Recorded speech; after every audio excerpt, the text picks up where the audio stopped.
Allez, donc on se retrouve pour la suite du cours d'optique, donc sur la couleur des objets. Alors, on va commencer par parler de deux types de synthèse. Donc on va commencer par, non pas la plus simple, mais celle que vous connaissez, la synthèse soustractive. Alors, donc, on va regarder ensemble, hein. En partant d'une lumière blanche, on peut y appliquer des filtres colorés pour soustraire une partie de la lumière blanche. Donc c'est le principe de la synthèse soustractive. En fait, c'est ce que vous utilisiez en peinture au collège. Donc rappelez-vous, ici, je vous dis que les couleurs primaires de la synthèse soustractive, c'est le cyan, le magenta et le jaune. Donc c'est bien les tubes, hein, de peinture que vous aviez en art plastique, et vous appeliez ça les couleurs primaires. Mais en fait, comment ça fonctionne concrètement? J'ai une feuille blanche, par exemple, et je vais déposer un petit peu de peinture jaune dessus. Et donc, cette peinture que je dépose va filtrer une partie de la lumière blanche qui était émise par la feuille. Et donc, je vais avoir, euh, en sortie de la peinture, de la lumière jaune. Donc en fait, on va filtrer les autres couleurs et on va laisser passer uniquement que le jaune. Donc ça, c'est vraiment le principe de la synthèse soustractive.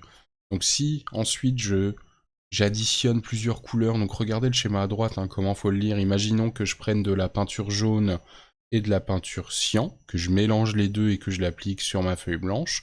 Et ben je vais laisser passer uniquement les radiations jaunes, les couleurs jaunes et les couleurs cyan, et en fait l'addition de ces deux couleurs va me donner du vert. Donc voilà, on parle vraiment de synthèse soustractive parce qu'on part d'une lumière blanche qui contient, rappelez-vous, hein, vos cours de seconde, qui contient toutes les longueurs d'onde possibles, donc toutes les couleurs, et on va en enlever une partie en appliquant des filtres par au-dessus, des filtres colorés par au-dessus. Donc ce qu'il faut également retenir, c'est que dans ce type de représentation, les couleurs qui sont en face l'une de l'autre sont des couleurs qui sont complémentaires. Donc ici, le bleu et le jaune, par exemple, si je mets du bleu et du jaune sur une feuille, je vais bloquer absolument toutes les radiations, et en sortie, je vais avoir quelque chose qui va être noir, donc ce sont des couleurs complémentaires. Le vert et le magenta, le rouge et le cyan, etc. Toutes les couleurs qui sont l'une en face de l'autre. Donc voilà, comment obtenir des couleurs à partir d'une source de lumière blanche. Maintenant, si je pars d'une source... maintenant, si je pars du noir, en fait, si je pars d'un écran noir, et bien ça, c'est ce qu'on appelle la synthèse additive. Donc la synthèse additive, c'est principalement... Enfin, c'est ce qui est utilisé par vos écrans de téléphone, les écrans de télévision, etc. Donc là, je pars d'un écran noir, et je vais projeter des couleurs dessus, et je vais additionner ces couleurs pour en former de nouvelles. Ici, les couleurs primaires sont plus les mêmes, vous voyez que c'est inversé par rapport à tout à l'heure. Les couleurs primaires de la synthèse additive, c'est le rouge, le bleu et le vert. Donc on parle souvent en anglais, par exemple, de système RGB, ou en français RVB. Donc ici, c'est quelque chose que vous avez plus de mal à retenir généralement, et plus de mal à visualiser. C'est que si je prends du rouge et du vert, et que je projette le rouge et le vert, et que je mélange les deux sur un fond noir, et ben je vais obtenir du jaune. Donc voilà comment vous devez lire, hein, à nouveau ce petit schéma qui est ici. Donc j'ai un fond noir, je prends un spot rouge, un spot bleu, et ben je vais obtenir du magenta, du violet. Donc voilà, faut retenir vraiment que c'est inversé par rapport à la synthèse soustractive au niveau des couleurs primaires, couleurs secondaires. Et ici, deux couleurs sont complémentaires si leur synthèse additive donne du blanc. Donc si j'additionne du vert et du magenta, eh ben je vais obtenir du blanc. C'est logique, hein, parce que du rouge, du bleu, du vert, ça fait du blanc. Donc si j'additionne du vert et du magenta, en sachant que le magenta est constitué de bleu et de rouge, eh ben forcément je vais retrouver du blanc. Alors à partir de ça, on va voir comment on peut prévoir la couleur d'un objet en fonction d'une lumière incidente. Alors déjà, un objet, il peut, donc trois mots de vocabulaire à absolument connaître, hein. Un objet, il peut soit transmettre, soit diffuser, soit absorber la lumière qui arrive sur lui, la lumière incidente. Alors déjà, quelque chose qui est très important et qui nous servira même en chimie dans le prochain chapitre, quand on parlera de la loi de Berlambert. Donc un objet coloré, il présente un maximum d'absorption dans sa couleur complémentaire. Donc un objet rouge, par exemple, il va absorber totalement la couleur cyan. Ça, c'est très important à retenir. Un objet coloré, il absorbe, il a un maximum d'absorption dans sa couleur complémentaire. Après, on a deux cas différents. Si l'objet il est opaque, donc c'est-à-dire s'il ne peut pas laisser passer la lumière, bah, il ne va pas y avoir de transmission, forcément. Transmission, ça veut dire que la lumière va passer à travers l'objet. Bon, si l'objet ne laisse pas passer la lumière, si vous avez un objet opaque, il n'y aura pas de transmission. Par contre, il va diffuser la lumière dans toute la direction. Si par contre l'objet il est transparent, eh ben, il peut transmettre une partie de la lumière incidente, mais il va également en diffuser une partie. Donc on va voir ça par des exemples, hein. J'ai pris comme exemple, vous savez, les lunettes anti-lumière bleue qu'on utilise des fois quand on est devant un ordinateur. Et ben vous savez que ces lunettes, elles ont un verre souvent qui est jaune, donc on va essayer de voir pourquoi. Alors déjà, quand on fait un petit schéma, regardez ma lumière incidente, c'est de la lumière blanche. Et ben, quand on travaille sur les couleurs, comment on modélise de la lumière blanche? On trace 3 rayons, un rouge, un vert, un bleu, et par synthèse additive, vous savez que ces 3 couleurs maintenant vont donner du blanc.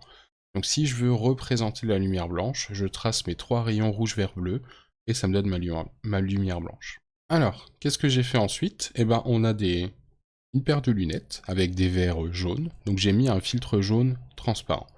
Donc qu'est-ce qui va se passer? Déjà, c'est des verres, donc c'est transparent, on va pouvoir avoir transmission de la lumière à travers ces verres. Alors vous savez que le jaune est composé de rouge et de vert, donc il va laisser passer le rouge et le vert. Par contre, le jaune, il absorbe dans sa couleur complémentaire. La couleur complémentaire du jaune, c'est le bleu. Donc par synthèse soustractive, il va soustraire le bleu de la lumière blanche de départ. Donc le bleu ne passera pas à travers les verres de couleur jaune. Donc c'est pour ça qu'on s'en sert comme lunettes anti-lumière bleue.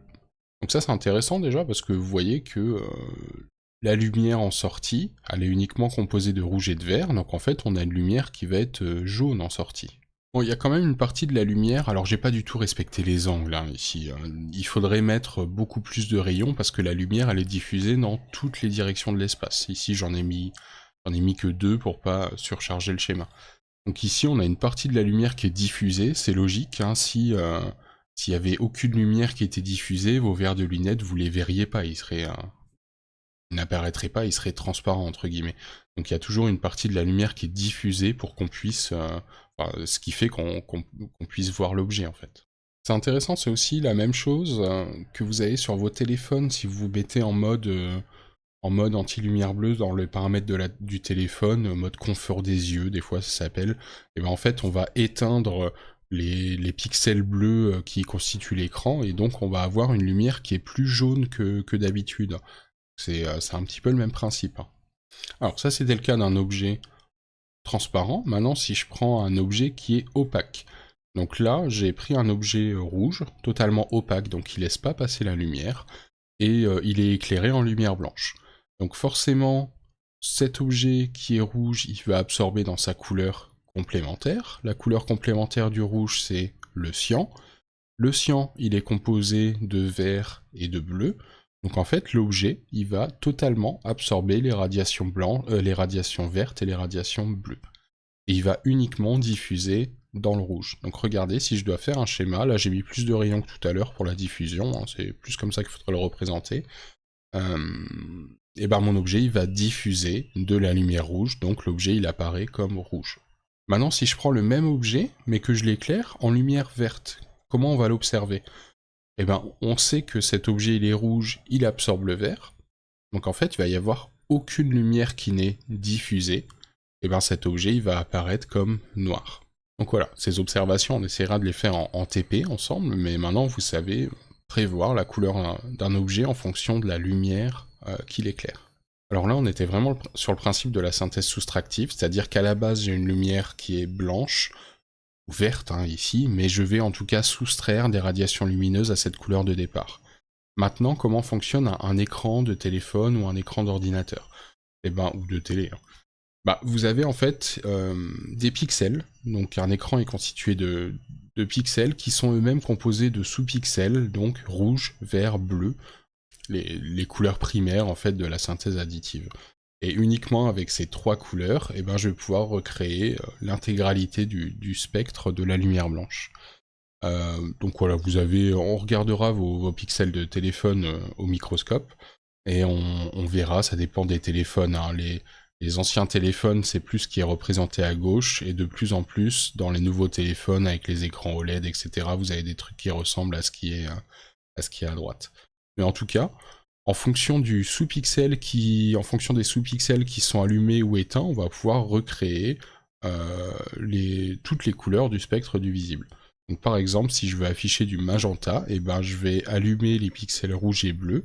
Par synthèse additive, ça donne du magenta, et on va éteindre le sous-pixel vert. Et donc on va obtenir la couleur désirée. Vous allez me dire, on peut obtenir que 6 couleurs par rapport à ce qu'on a vu, mais on n'est pas obligé de allumer complètement ou d'éteindre complètement un sous-pixel, hein. Il peut être à moitié allumé, à moitié éteint, ce que je vous explique dans le texte au-dessus, enfin c'est pas expliqué, mais si on est en 8 bits, eh ben, on a 255 valeurs possibles d'éclairement pour un sous-pixel, et en fonction de s'il est plus ou moins éclairé, on va pouvoir recréer l'ensemble des couleurs. Et pour finir, l'œil, donc comment fonctionne l'œil humain, et ben on a sur l'œil, sur la rétine en fait de l'œil, la rétine elle est tapissée de différents cônes et bâtonnets, donc les bâtonnets qui vont servir plus à voir quand on est en luminosité faible, par contre les cônes ils vont être sensibles justement à ces 3 couleurs, rouge, vert et bleu. Donc on a des maximums de sensibilité pour chaque cône, un dans le rouge, un dans le vert, un dans le bleu, et en fonction de la lumière qu'on reçoit, ensuite notre cerveau va réaliser la synthèse additive de des différentes radiations qui arrivent sur la rétine, et ce qui va nous permettre voilà, d'observer les différentes couleurs. Donc vraiment, il faut retenir que l'œil est de base sensible uniquement à ces 3 couleurs, et qu'après il réalise la synthèse additive de ces 3 couleurs. Et donc typiquement, on verra le cas des personnes qui peuvent être daltoniennes, qui ont un problème au niveau de un des 3 cônes, soit le bleu, soit le rouge, soit le vert, et donc qui vont avoir des difficultés à observer justement les couleurs, parce que un des 3 cônes va être défaillant. Allez, à bientôt.